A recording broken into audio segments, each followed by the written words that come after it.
دیکھیں زرعی زمین پر کوئی زکوٰۃ نہیں ہوتی، اس کی پیداوار پر زکوٰۃ ہوتی ہے۔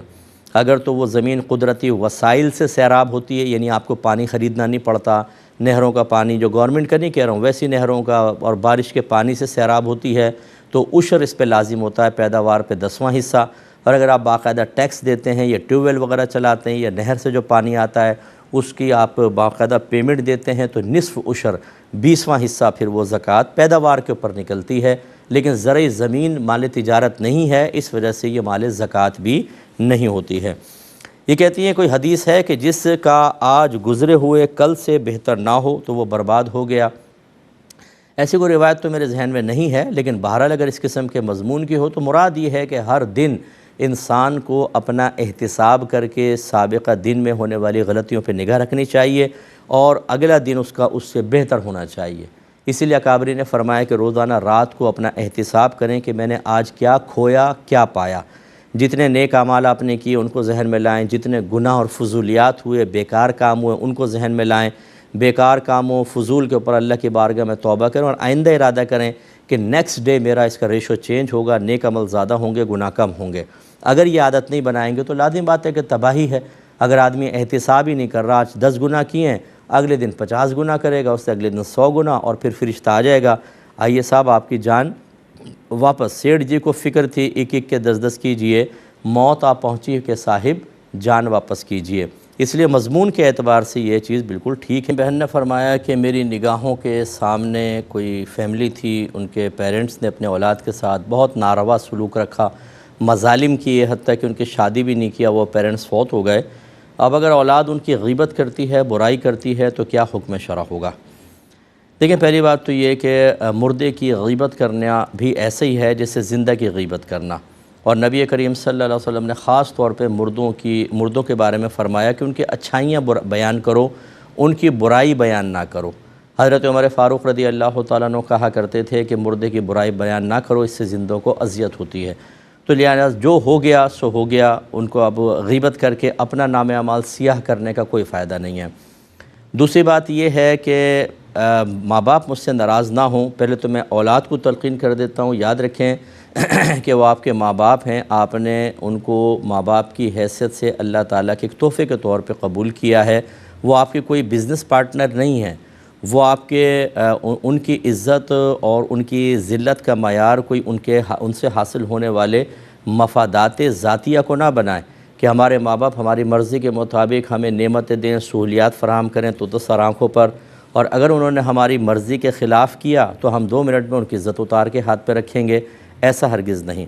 نبی کریم صلی اللہ علیہ وسلم نے جب بیان فرمایا کہ ماں باپ انسان کے لیے جنت ہیں یا دوزخ ہیں، فرما برداری کرے گا جنت میں جائے گا اور نافرمانی کرے گا تو جہنم میں جائے گا، تو کسی نے عرض کی وَإِن ظَلَمَاهُ، اگرچہ ماں باپ اس پر ظلم کریں، سرکار نے 3 دفعہ فرمایا وَإِن ظَلَمَاهُ وَإِن ظَلَمَاهُ وَإِن ظَلَمَاهُ، اگرچہ وہ اس پہ ظلم کریں، اگرچہ ظلم کریں، اگرچہ ظلم کریں۔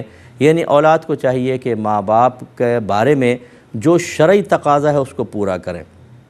یہاں تک تو اولاد کے لیے تلقین ہوئی۔ اب میں انتہائی دائرہ ادب میں رہ کر ماں باپ سے گزارش کرتا ہوں کہ اگر آپ نے شریعت نہ سیکھ کر یہ سمجھا ہے کہ اولاد آپ کی ایک ایسی پراپرٹی ہو گئی ہے، ایک ایسی آپ کی ملکیت میں چیز آ گئی ہے کہ اس کے ساتھ جیسا مرضی رویہ رکھیں، میدان محشر میں ہماری گرفت نہیں ہوگی، تو یہ سب سے بڑی آپ کی مسٹیک ہے، بہت بڑی مسٹیک ہے۔ نبی کریم صلی اللہ علیہ وسلم نے عدل کا حکم دیا، اپنے بچوں میں عدل سے کام لو، اگرچہ بوسہ دینے میں۔ اس کا مطلب ہے عدل کا مقابل ظلم ہوتا ہے کہ بچوں کے حق میں بھی ظلم متحقق ہو سکتا ہے، ماں باپ ظالم ہو سکتے ہیں۔ حضرت نعمان بن بشیر کہتے ہیں کہ میرے والد مجھے سرکار کے پاس لائے اور عرض کی کہ میں اس کو ایک غلام دینا چاہتا ہوں۔ سرکار نے فرمایا کہ اپنے تمام بچوں کو غلام دو گے؟ عرض کی جی نہیں۔ تو فرمایا پھر ظلم پر مجھے گواہ مت بناؤ۔ اس کا مطلب یہ ہوا کہ ماں باپ بھی اپنے اولاد کے ساتھ جو رویہ اختیار کرتے ہیں، اس پر انہیں میدان محشر میں اللہ تعالیٰ کی بارگاہ میں جواب دہ ہونا ہے۔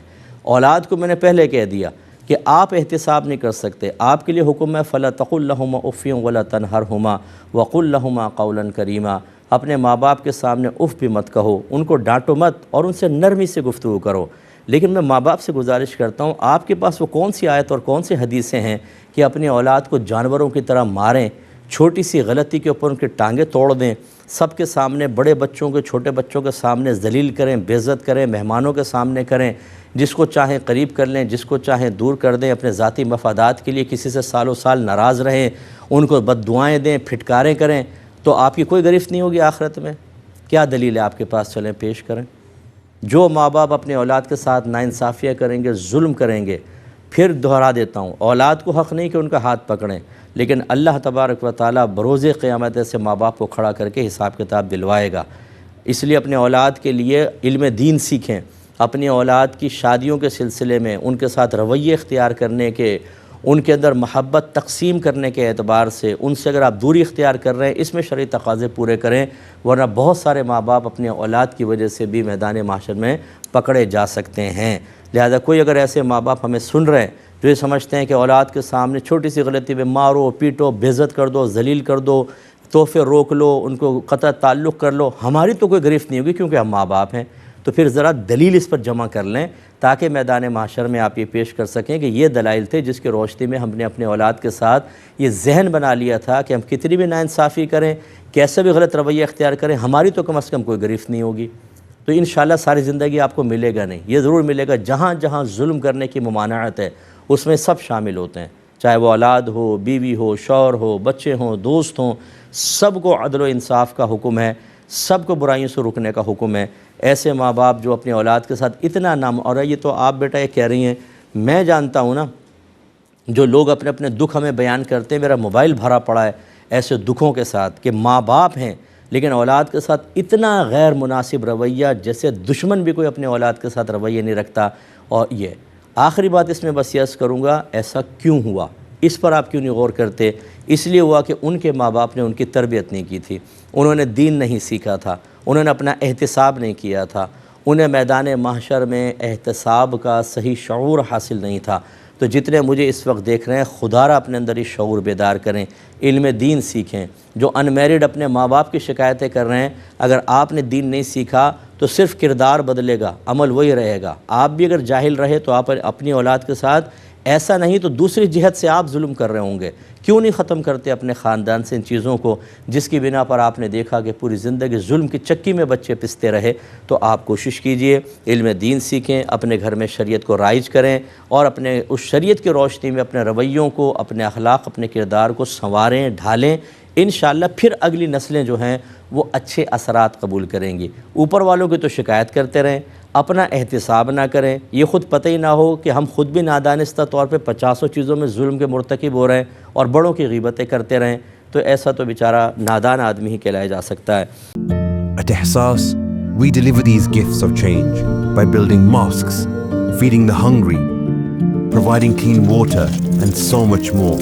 Together, we can light up homes, spread smiles, and restore dignity.